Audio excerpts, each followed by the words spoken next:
The interview is like taking the last 10 minutes of a weird 80s crime movie and selling it as an individual product for a couple of bucks. You play as Adam, some guy who wanted a job and was curious about a little red box. The game throws you right into the grand finale without introducing your character properly or explaining anything. Your character wanted a job and was scheduled for an interview while being curious about a little red box.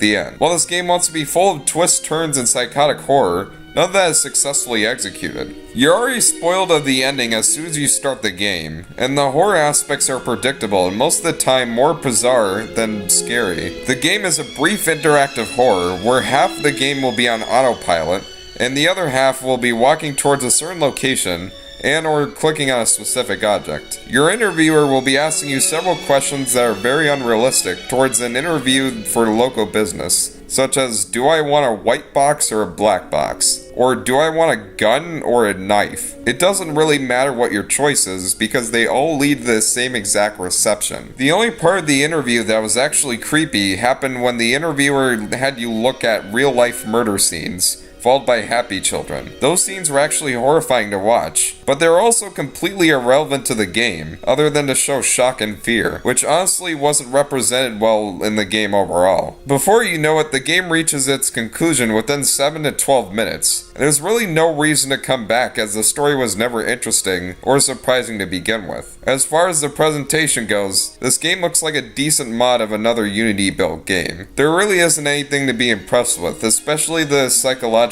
illusions that occur from answering questions. The voice acting is done through text-to-speech, and it prevents the game from taking itself seriously. That along with bad writing. The interview is a waste of potential and a bad experiment for what was trying to be a new type of horror. You are given minor interaction with a drastically short ride that's more laughable, predictable, and confusing than it is a thriller. As a mod, this would have been okay, but as a $2 game, it's disappointing. Well, better luck next time, I guess.